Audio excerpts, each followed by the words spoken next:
This is the War Memorial in Stratford, Ontario, and it's typical of all the war memorials across Canada, in every village, in every town, and in every city. And these memorials are gateways to the First World War. Unfortunately, most Canadians have forgotten the First World War, and they don't realize that it was the greatest and most traumatic episode in our history. 400,000 Canadians went overseas between 1914 and 18, and 60,000 died for King and Empire.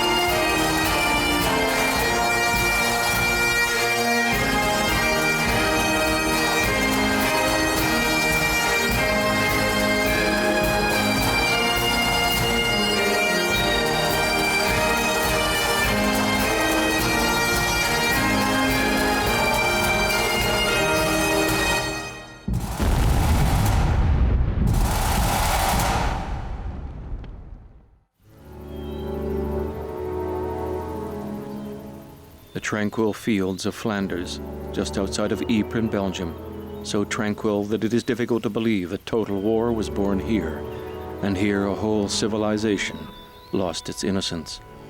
But in these fields, 500,000 men died. 100,000 still lie beneath this ground. The farmers will tell you, each year when the poppies bloom, the spring rains wash the bones to the surface. Reminders of a great war that began here, on the fields of Flanders.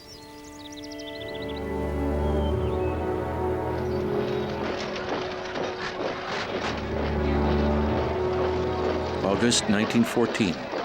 Making his bid for mastery in Europe, William II, the German Kaiser, sends 1 million troops pouring into Belgium and France. Great Britain delivers an ultimatum to Germany: leave Belgium or else. The ultimatum expires without receiving an answer, and when in London, Big Ben strikes 11 on the night of August the 4th, 1914, the British Empire is at war. War. At the speed of light, that one word flashes over telegraph wires to the farthest reaches of the empire: Australia, South Africa, India, and Canada. Immediately, Canada offers England an expeditionary force of 20,000 men and calls for volunteers.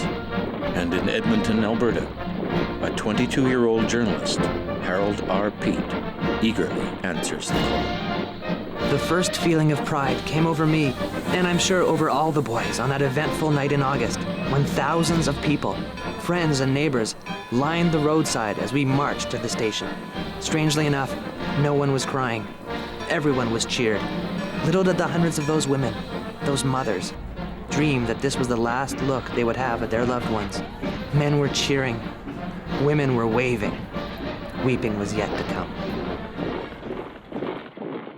As they leave their children and womenfolk behind, the volunteer journalists, bank clerks, and farm laborers are keen to fight, but know nothing of war. City parks stand in as battlefields, and regimental drums pretend to be German artillery.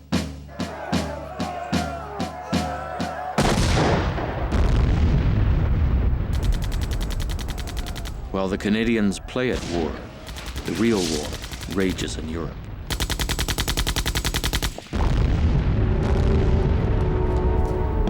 When the German armies plunge deep into Belgium and France, the British, Belgians, and French struggle frantically to stem the German tide. In 2 months, the Allies fight the Germans to a standstill. By Christmas 1914, 500,000 men have been slaughtered to create a stalemate, a 460-mile deadlocked line of trenches known as the Western Front. Setting sail towards the battlefields of Europe, the Canadians treat the voyage like a holiday. As soon as they set foot in France, they're ordered north to Belgium and the city of Ypres. In Belgium, the Germans had made one last desperate attempt to break through the deadlock. That struggle left a bulge in the Allied line around Ypres, a bulge known as the Ypres salient. When Harold Peet and his fellow rookies arrive in the salient, their eagerness turns to trepidation as they stare towards the German lines. The first night in the trenches, we fired more bullets than on any other night we were at the front. It was an awful night that first night in. Stare ahead into the dark anywhere, and something will move. My imagination at least supplied the Germans. We had our eyes set and we peppered away. An English officer strolled by. "What the blinkety-blank are you shooting at?" "Me, sir?" "Me, sir?" "Germans, sir." Soon, Private Peet will see a real battle. But for now, the Canadians merely hold the line, and that is dangerous enough. The Germans press on the salient from 3 sides, and their artillery can target every inch of the Canadian positions. This is Vormezile Enclosure Number 3 Cemetery, and it's here at Vormezile that the first Canadians came into the line in the First World War. It started in these peaceful fields.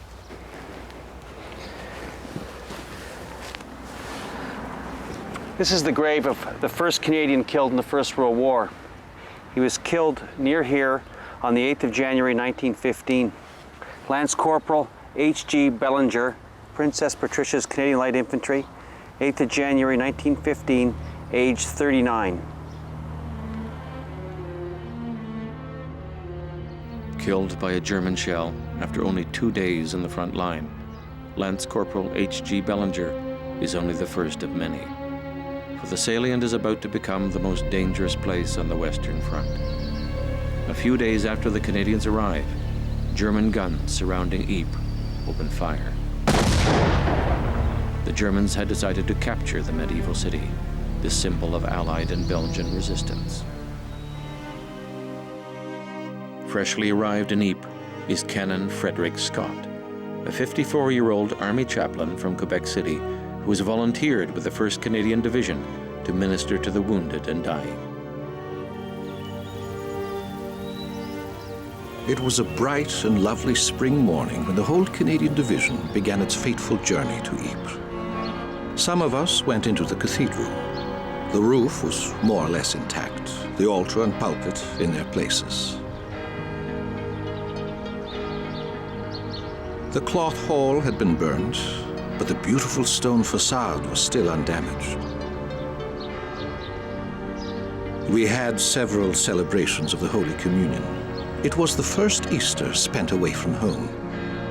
It was the last Easter that most of these gallant young souls spent on earth. This is the Cloth Hall, one of a number of medieval buildings in Ypres that were used by the Germans throughout the war for range finding for their artillery. At the beginning of the war, buildings like this would have been untouchable. But as the war progressed, the Germans would basically set them on fire with long-range artillery shells. And in 1914, the Cloth Hall and a number of the cathedrals around here caught fire. And it really signaled part of the change in the attitude towards war, where from now on, anything was a fair target. With almost all of Belgium occupied by the German army, Ypres is overflowing with refugees. I heard the ripping sound of an approaching shell. It grew louder, till at last a terrific crash told us that the monster had fallen not far off.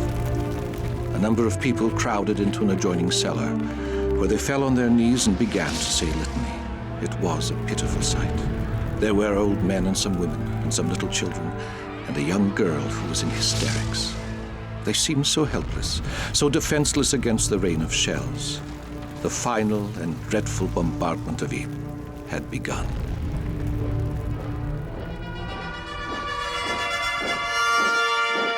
As the giant shells demolish the city, the Germans are massing thousands of infantry in the fields near the village of Langemarck, overlooking Ypres and its Canadian defenders.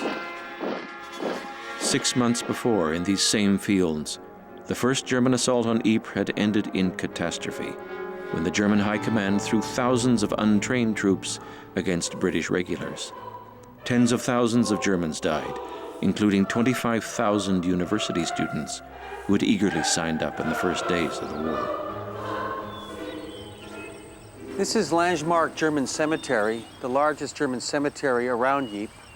And we're really here to illustrate the point of failure of the Germans in their attempt to capture Ypres in 1914.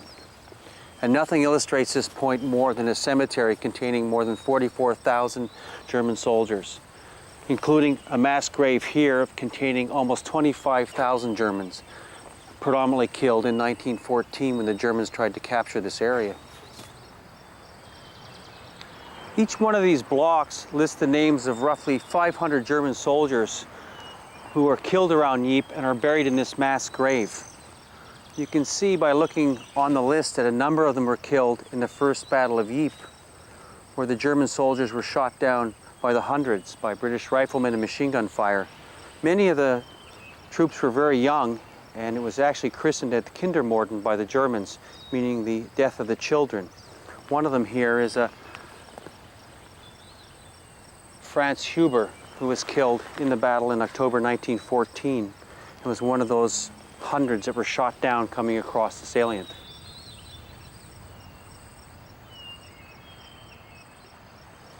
There's lots of tramp metal in this field. You can actually see it all over the place from exploded shells. Here's a piece here that's a shell fragment. Here's a piece of barbed wire.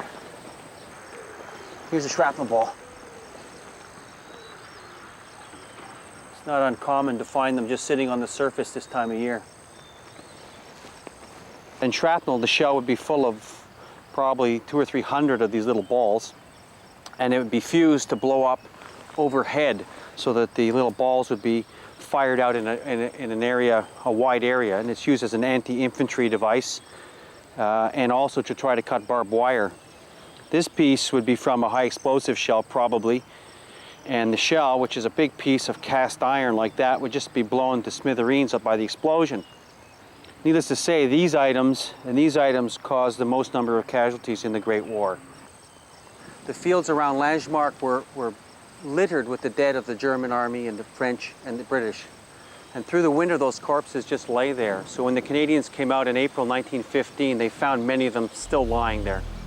What the Canadians didn't know was that the Germans were massing for a new attack, and they were going to use a new secret weapon.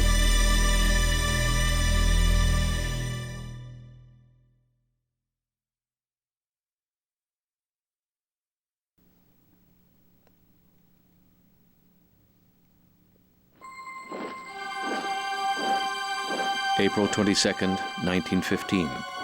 The Germans are preparing to attack Ypres using a weapon never before used in war. In 1915, one of Germany's leading scientists, the head of the Kaiser Wilhelm Chemical Institute, Dr. Fritz Haber, hits upon the idea of using chlorine as a poison gas. Working with scientists at IG Farben Chemicals, Fritz Haber transforms chlorine into a weapon of war. Using rudimentary gas masks and experimenting on their own troops, the Germans discover that chlorine ruptures the lungs. If a man breathes chlorine, he will drown in his own fluids. Germany now has its new secret weapon. Specialized troops, what German soldiers jokingly call the stink pioneers, bury over 5,000 canisters of chlorine in the German parapets, facing the French and Canadian line. The Canadians have just arrived. They are about to experience their first real battle and the first mass poison gas attack in history. Fritz Haber's experiment will be called Operation Disinfection. We're on what were the German front lines on April 22nd, 1915. It was here that the Germans released the chlorine gas on unsuspecting French troops and on the newly arrived Canadians. It was here that the Germans changed the whole concept of warfare, and it's here that total war started, right on these fields. As dawn breaks on April 22, 1915, German long-range guns step up their bombardment of Ypres. 4 miles away from their lines along the north side of the salient, the Canadians watch Ypres burn. Next to the Canadians, French colonial troops from North Africa hold trenches protecting Pilkem. The Canadian lines extend in front of the village of Saint-Julien. In the German lines at Langemarck, the troops wait to attack. With thousands of others, one young German stink pioneer nervously prepares to release the poison gas. I'll never forget that day in the middle of April. The weather had to be just right. No rain that would wash the gas out of the air. A wind of 12 to 18 miles an hour was ideal, blowing towards the French lines. It was a beautiful day. The sun was shining. We should have been going on a picnic, not doing what we were going to do. We opened the valves with the strings about supper time. The gas started towards the French. Everything was stone quiet. As this great cloud of green-gray gas was forming in front of us, we suddenly hear the French yelling. Every field artillery gun, every machine gun, every rifle that the French had must have been firing. I had never heard such a noise. The hail of bullets going over our head was unbelievable, but it was not stopping the gas. The wind kept moving the gas towards the French lines. We heard the cows bawling and the horses screaming. The gunfire starts to quiet. After half an hour, only occasional shots. Then everything was quiet again. Jean Mourdock, French commander of the Algerians, hurries forward to see what has happened. His army has disintegrated. He has seen nothing like it before. It was tragic. Everywhere were fugitives. Infantry without weapons, haggard, greatcoats drawn away or wide open, running around like madmen, begging for water in loud cries, spitting blood, some even rolling on the ground, making desperate efforts to breathe. In a while, the gas had cleared and we walked past the empty gas bottles.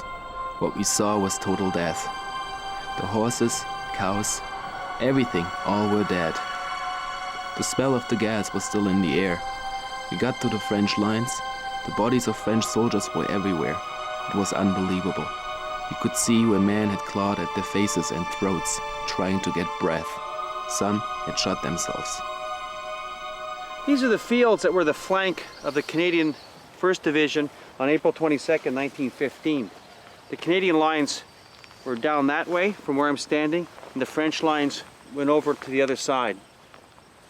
And all through the day on the 22nd, the Germans had been shelling very heavily. So the Canadians knew that something was up, that some attack or something was coming. And they were watching very closely. At about 4 p.m. to 5 p.m., the Germans started to release gas on the French.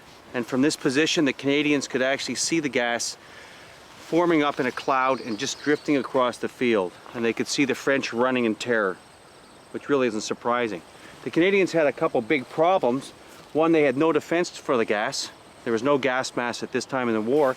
The second was, the French were vacating their positions, and that meant the flank was wide open.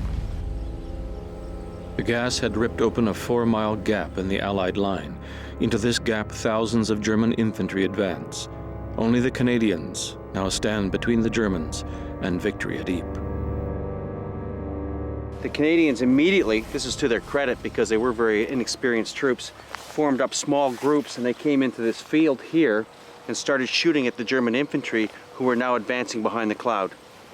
The men were primarily from the 13th, the Black Watch, and they included men like Norsworthy and Drummond and Fred Fisher. And they took their small groups of men out in this area and kept shooting at the Germans until they attracted so much attention that the Germans turned around on them.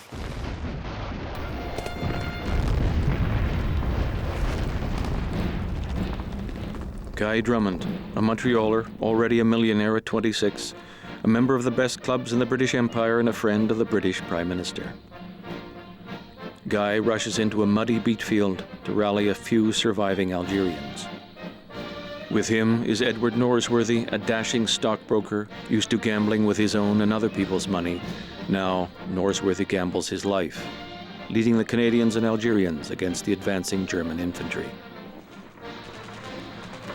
Major Norsworthy sprang to the front and called out, "Come on, men! Remember that we are Canadians and all the eyes of Canada are upon us." And we all followed him with a wild cheer and advanced to the ditches along the road, facing the advancing Germans.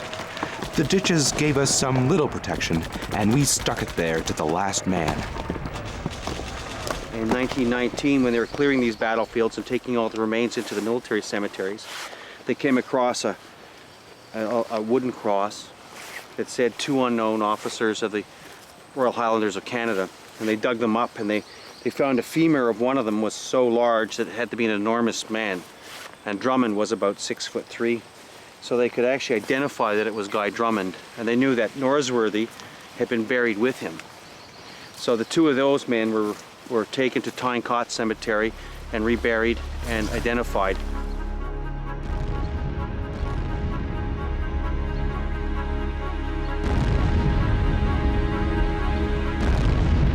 Further south, Major William King rushes his 3 18-pounder field guns into an orchard just behind the Saint-Julien Road. He opens fire, sending deadly shrapnel shells that explode over the German troops. At dusk, the Germans charge King's battery, but a 19-year-old school cadet, Fred Fisher, brings a machine gun forward to cover King's retreat. With all 4 of his crew dead, Fisher pushes the gun further forward and keeps firing. Even Fisher himself was killed later on, although he was awarded a Victoria Cross for his action. I don't think these men knew enough to run away. I certainly would have run away. These were inexperienced troops. They had never seen anything like this, and they made an immediate decision to stand and fight, which is really quite incredible when you think about it, because the odds were totally stacked against them. They were proud of their heritage. They'd been raised on the stories of the British Empire, of Kipling, and a good Englishman didn't run. And they considered themselves to be good citizens of the Empire.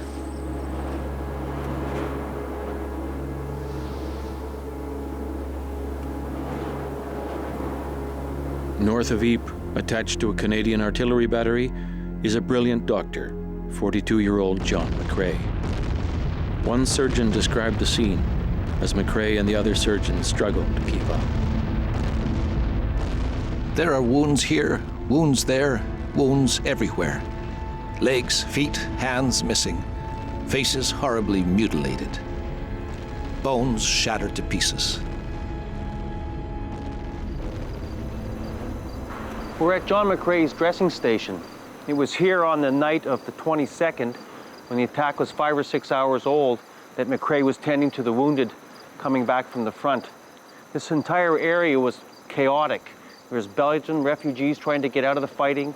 There was troops going to the front. There was artillery. This entire situation was completely out of control.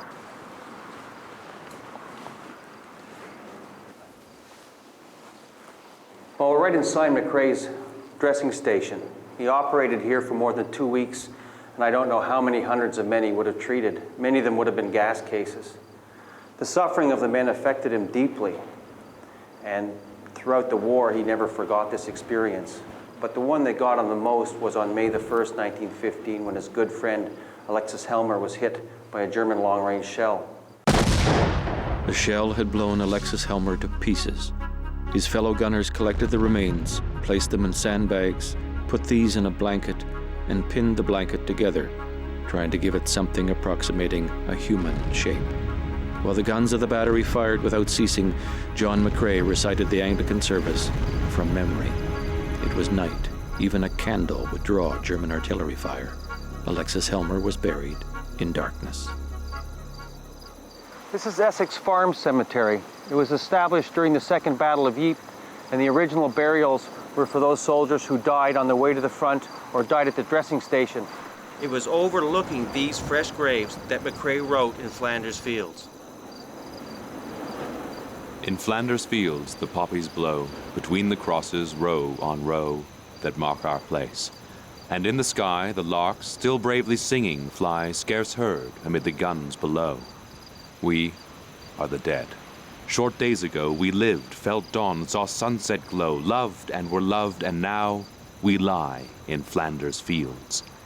Take up our quarrel with the foe. To you from failing hands we throw the torch. Be yours to hold it high. If ye break faith with us who die, we shall not sleep, though poppies grow in Flanders Fields. That very night, the Canadians prepared to pick up McRae's torch and make a desperate counterattack against the advancing Germans.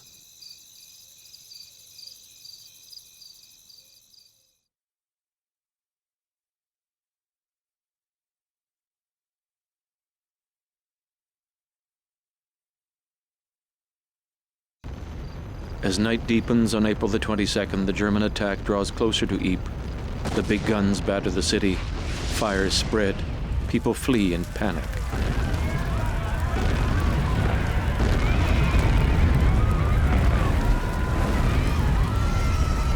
Ypres is about to fall, and Canon Frederick Scott looks on in horror.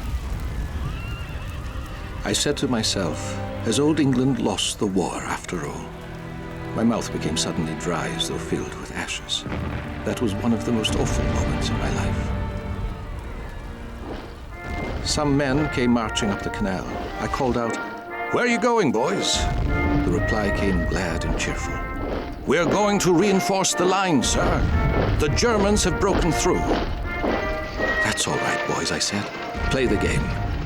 I will go with you." This area had been broken open completely on the 22nd, and all through the ridges ahead of us, there was German troops digging in and moving in and taking advantage of the gap created by the French colonial troops. There were still some Canadian reserves, and that's what happened here. They brought forward 2 battalions of Canadian reserves to go and take the Germans and capture Kitchener's Wood. On the night of April 22nd, 1915, the situation was desperate, and the High Command knew that they had to seal the gap the Germans had created, or Ypres would be lost. They ordered all available men forward to the attack, and in this field they ordered 2 Canadian battalions, the 10th from Alberta and the 16th Canadian Scottish, to come to this field and capture Kitchener's Wood. And really they didn't even know where Kitchener's Wood was. The German commanders order their troops to dig in for the night at Kitchener's Wood and prepare for the final assault the next day. The Germans do not know that nothing stands between them and Ypres. Just a few thousand Canadians. They were actually given an impossible task. They had never seen the positions. It was a night attack. They had never been in battle. They had actually no opportunity at all for success. They had no chance for success. That's why their feat that night is actually so remarkable. An officer came down and told us that the Germans were in the wood, which we could see before us at some distance in the moonlight. I passed down the line and told the men, "It's a great day for Canada, boys." Those words afterwards became a watchword, for the men said that whenever I told them that, it meant that half of them were going to be killed. Well, they marched for about half of the way. The Germans, for some reason, didn't pick up on them, and we're talking about 1,600 men. Then all of a sudden, one flare came up from the wood, and then a dozen more, and it was lit up like day, and the Germans opened fire. Men on each side of me were crying out in pain, and still we went on. I personally felt I must surely be hit. The hail of bullets was so thick. The cracking of the bullets close to the ears made them sing, and it was impossible to make oneself heard even to one's nearest neighbor. The struggle became a dreadful hand-to-hand conflict. We fought in clumps and batches, and the living struggled over the bodies of the dead and dying. The clashing bayonets flashed like quicksilver in the moonlight. It was all so mixed up, you just didn't know for anything. And a great big German stepped out, and he may have been going to surrender, I couldn't tell you. But I pulled the trigger and ran.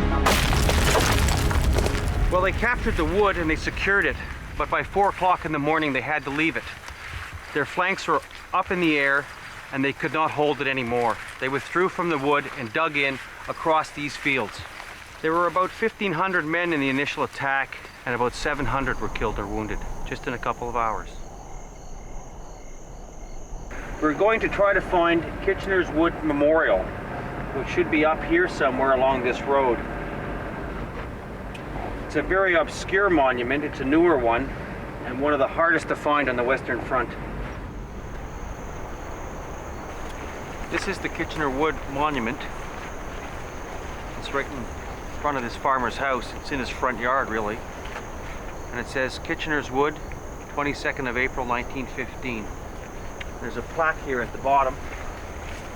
During the night of April 22nd, 1915, after the first chemical attack in warfare, the 10th Battalion Canadians and the 16th Battalion, the Canadian Scottish, retook Kitchener's Wood. It's quite an attractive monument in a very difficult location. But there's always some difference between the monuments that were raised by the veterans and those raised by people today. But I guess they say it's better late than never.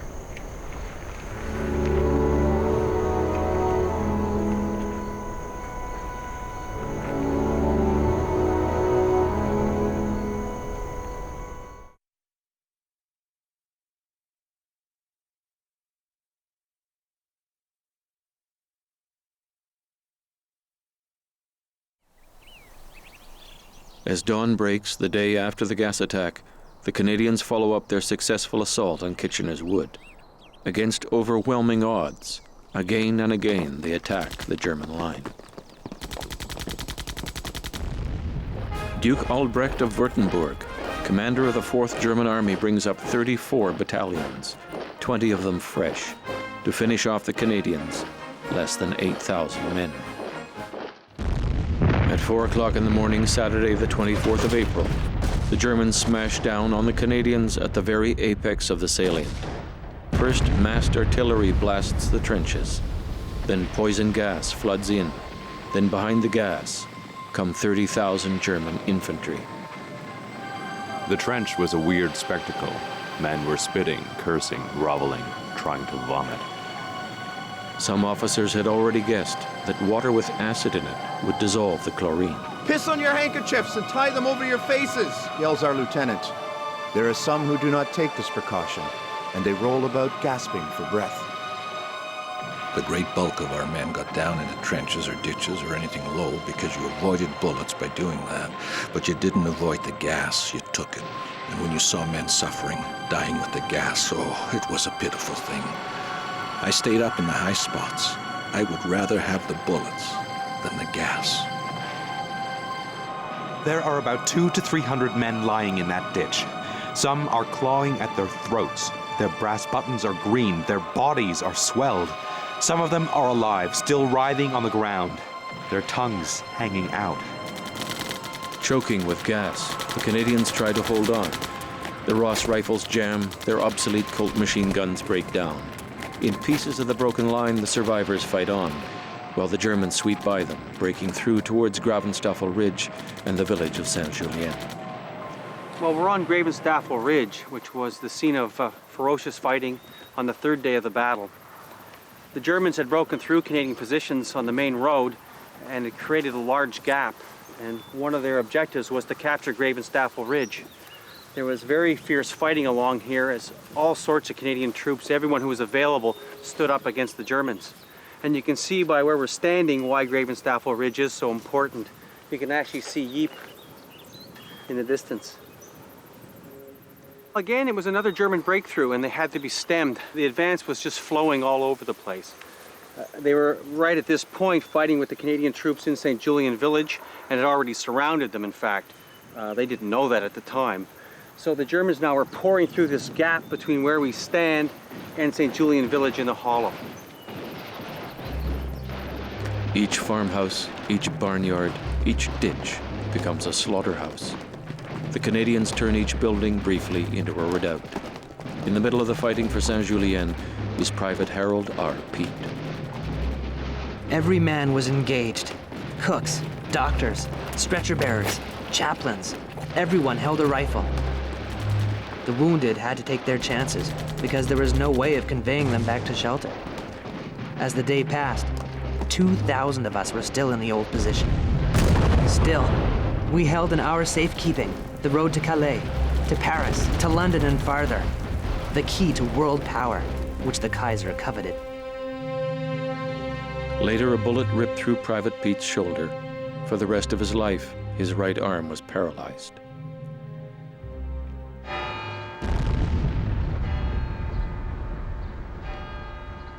As the battle continues to rage, Canon Scott escorts a convoy of wounded back to the little town of Lamerting, 3 kilometers behind Ypres.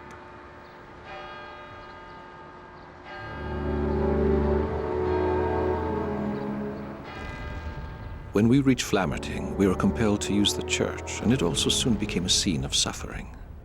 We had only a few candles with which to light it. The wounded were laid out, some on the floor, some on chairs.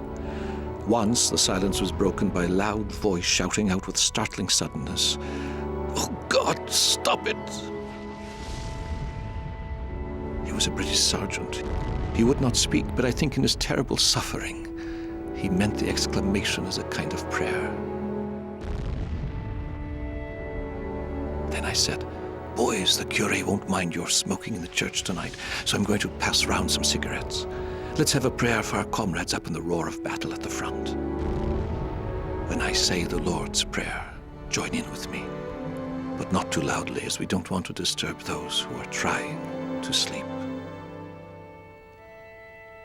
The Germans failed to take Ypres, and Canon Scott follows the exhausted Canadian division as it is withdrawn from the battle. A day later, a German staff officer, Rudolf Binding, rides forward to inspect the battlefield.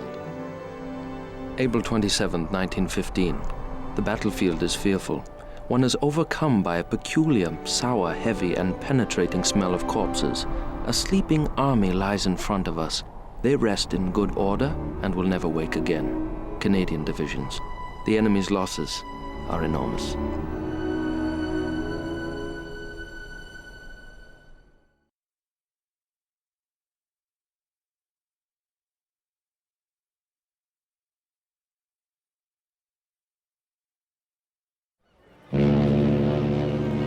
At Boulogne, the wounded are evacuated to hospital ships. In 4 days, the Canadians have left 2,000 dead in the fields of Ypres. Shattered bodies are carried up the gangplank, where a few weeks before, eager recruits had disembarked.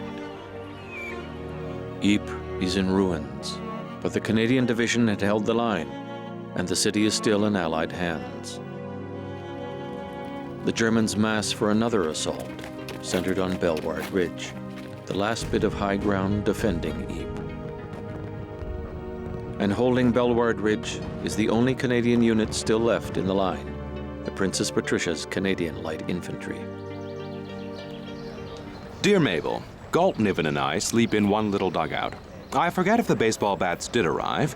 They could very well be used here as a weapon of defense when our ammunition runs out.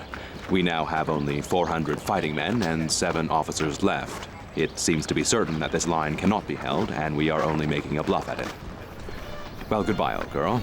Ever thine, Agar. Every day, Agar Adamson writes to his wife, Mabel.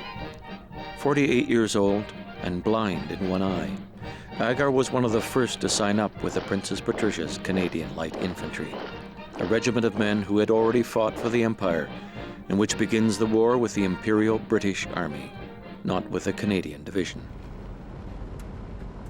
We're on our way to find the Princess Patricia's Canadian Light Infantry Memorial that marks their action at Belvoir Ridge in the Second Battle of Ypres. It's a particularly obscure monument and really an unknown part of the battle, although it was a very courageous one. We have to go down these little farm tracks to find it. Oh, here we go. Here's some evidence of the First World War. You can actually see that this farmer has used both German and British corkscrew stakes in his fencing here. This is a German barbed wire stake, and you can tell because it doesn't have the top to it, and it's a little electrified. And also the one over here is an English one, and you can tell by the way the piece shoots up at the top. The bottom is a big corkscrew, and then at night they'd go out to no man's land and screw them into the ground and string the barbed wire. And there must have been millions of these things left around here after the war. We're just coming up to one of the most obscure monuments to Canadians in the First World War.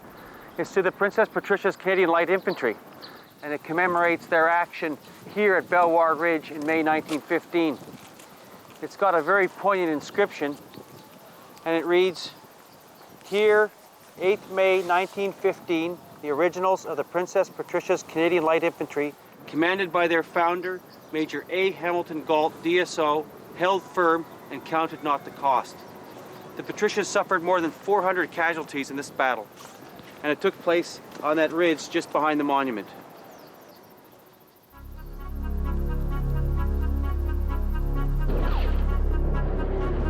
Dear Mabel, yesterday, Lieutenant Gow shot badly.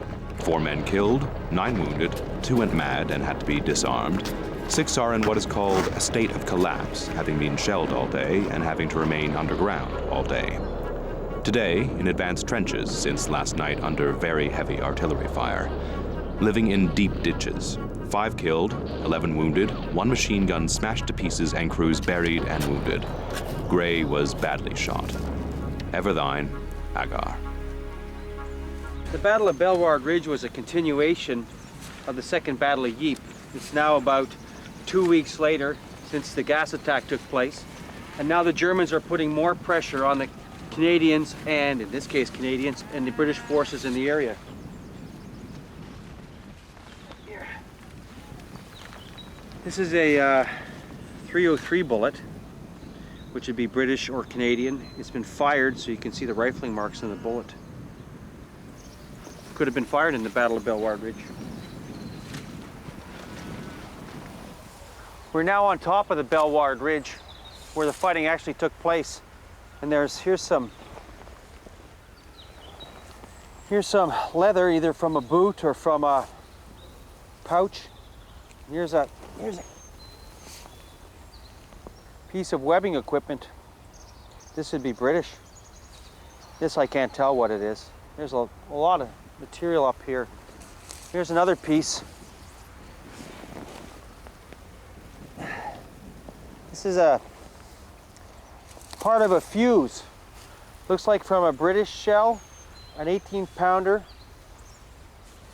And you actually can see where they've painted it red along here, along the fuse. The red painted fuses were ones for high explosive, and if they were painted orange, it was for shrapnel.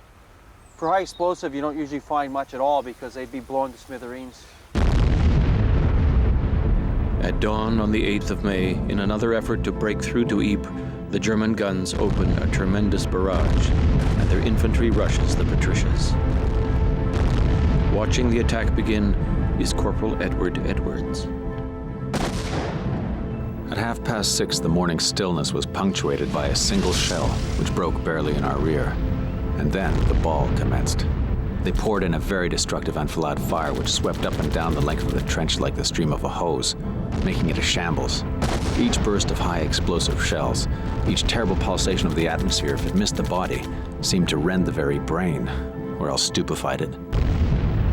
North of the Prince's Pats, German troops break through the British line and jump into the trenches. The rest was chaos, pure bit of hell. Men struggling, buried alive, and looking at us for the aid they would not ask for. Soldiers all. But as the Germans came on, they trampled our dead and bayoneted our wounded. After 17 hours of non-stop fighting, the Prince's Pats repulse the final German assault. The Battle of Belvoir Ridge is over. Of the 550 Pats who began the day, 150 are left at the end. Severely wounded, Agar Adamson is evacuated to England. Here's a little bit of a find. This is looks like a iron potato, but really it's a British Mills bomb from the First World War. It's unexploded, obviously. It's live, not particularly dangerous, but this would have been left over from the fighting probably in 1915 or in 1917. It's not unusual to find these in the fields around here. Today, Belvoir is really known for its amusement park, and you can hear the sounds of the roller coasters and the drop of doom right now. People come to Belvoir to have fun. No one remembers this battle.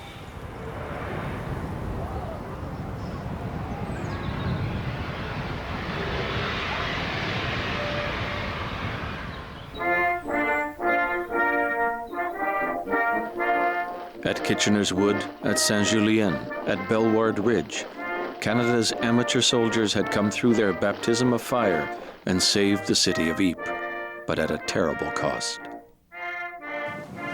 They were very proud of what they had achieved in stopping the Germans, but I don't think anyone really had any idea that they would have this sort of casualties. 2,000 killed over a weekend was not like any other war that had ever been.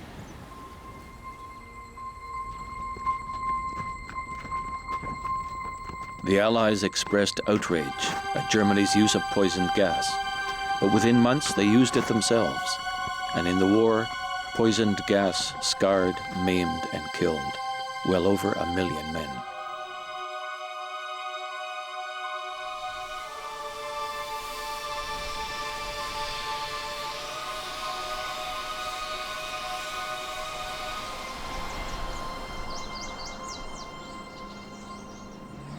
The Second Battle of Ypres was Canada's first great battle in the Great War. They had suffered tremendous casualties, but they had succeeded in holding the Germans, and it was here at St. Julien that Canada chose to commemorate her fallen. This monument, the Brooding Soldier, was unveiled in 1923, and it was so emotional that it's the only place where they used this sculpture. This panel states, "This column marks the battlefield where 18,000 Canadians on the British left withstood the first German gas attacks, the 22nd to 24th April 1915. 2,000 fell and lie buried nearby. There would be a lot more bloodletting before the war was over."